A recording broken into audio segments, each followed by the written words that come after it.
Salut tout le monde, on se retrouve pour une nouvelle vidéo. Donc cette fois ce sera un compte rendu de guerre des clans, où vous pouvez le remarquer. Donc on a fait 30 étoiles sur 30. Donc je vais vous montrer quelques gameplays intéressants.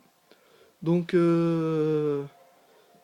premier gameplay, on va regarder le gameplay numéro 9. Donc là c'est un fou dragon.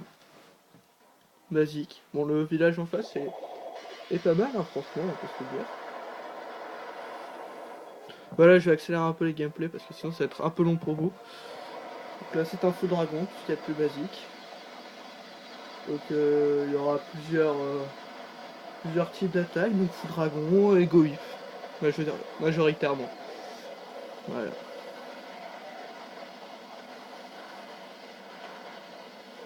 Donc, en même temps vous pouvez voir que les designs des villages en face ne sont vraiment pas dégueulasses. Donc voilà, première attaque 100%.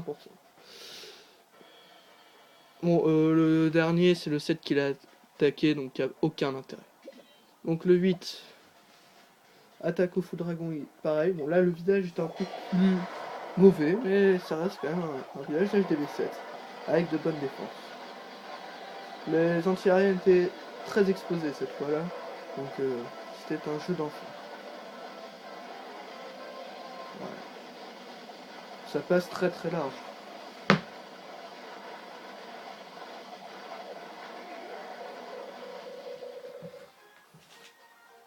Voilà. Donc après, le 7. Donc rasé par le 3 cette fois parce que le 7, le nôtre, n'était pas là, il n'était pas disponible. Donc au drag 3.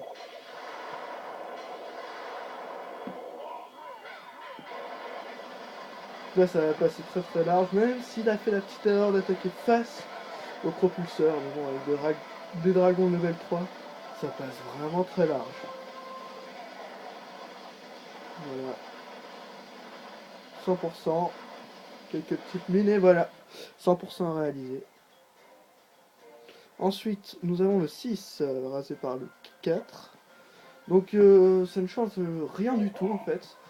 Parce que le 4 étant aussi un HDV7, exactement le même niveau. Du coup, c'était une guerre de clan HDV7 contre HDV8. Et réciproquement. Donc, il y avait HDV7 et HDV8 uniquement. Peut-être un petit HDV6, mais voilà. Donc ça ne change strictement rien. Donc là il attaque par deux côtés pour défoncer les deux anti-aériennes. C'est assez stratégique. C'est un choix. C'est un choix. Bon, les attaquer d'un seul curateur avait marché aussi. Voilà. Mais on peut voir qu'il n'a pas vraiment eu de chance parce que les dragons ont tourné sur l'anti-aérienne. Ce que je ne comprends pas d'ailleurs parce qu'elle était à portée. Ouais, il ne restait rien du tout. Mais bon, ça va passer. Tranquille. Voilà, il reste énormément de dragons quand même. Voilà. J'accélère. Voilà. Donc, le 6. Maintenant, le 5 a été rasé par le 5. Donc voilà, dragon sort de rage. Hein, la base pour raser n'importe quel HDV7, hein, ça marche vraiment très bien. Je vous conseille de cette HDV7, de toute façon, vous ne faites que du fou dragon. Certes, ça coûte assez cher, mais vous êtes sûr de faire 100% à tous les coups. Soit t'en sors de rage, soit t'en sors de foudre. Les deux fonctionnent très bien. Voilà. Il lui reste encore un sort de rage à la fin. Le 4, donc qui rase le 4 cette fois. Donc là, c'est un AGV7 entièrement maxé avec les murs 7 et tout. Voilà. Donc il envoie le roi pour sortir le château de Tour et détruire quelques petits bâtiments. Sort de rage, voilà, les dragons, paf. Voilà, il reste aucune défense anti-aérienne, donc autant dire que ça passe très très bien.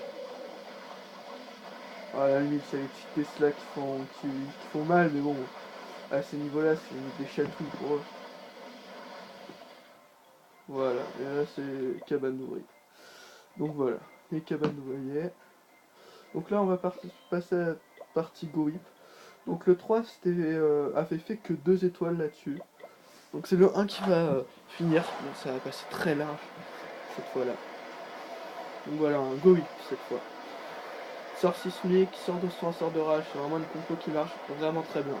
3 PK, une vingtaine de sorciers, un petit peu moins, 2 golems, ça passe vraiment très très bien. Voilà, vous pouvez voir.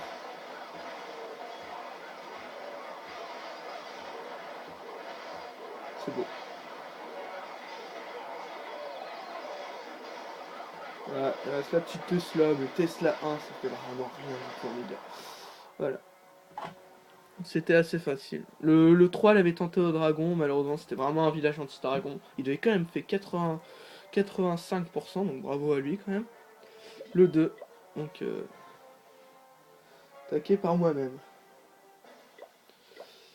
Donc c'est un design que j'aime pas trop en fait, parce que c'est un design qui a pour but de faire tourner les troupes. Donc là j'ai attaqué en sort sismique pareil. Donc j'ai attaqué par un peu deux flancs, si on peut appeler ça comme ça. Donc ça rentre plutôt bien en village. Mais vous verrez que ça va vraiment passer tout juste. Hein. Parce que voilà, il reste que 2 PK. Bon, ils sont full life, mais regardez bien, la Tesla va leur faire quand même très mal. Et puis la bombe géante, voilà.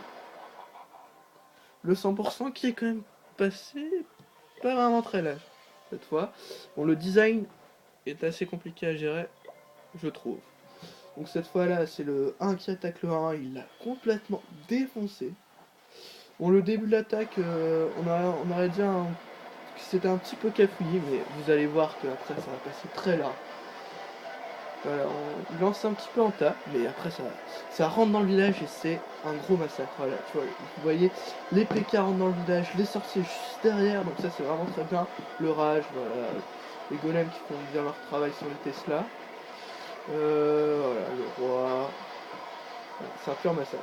Vraiment. Vous pouvez voir qu'il reste quand même 2 PK, des sorciers et le roi qui full life à la fin. Donc voilà. C'était un petit compte rendu de guerre de clans. Donc pour l'instant c'est 30 à 26, ça se finit dans 4 h 46 minutes. Donc vous pouvez voir que chez nous ils ont quand même fait un beau clean sur les 8 premières bases, mais ils ont fait que une étoile sur nos 2 premières. Donc voilà.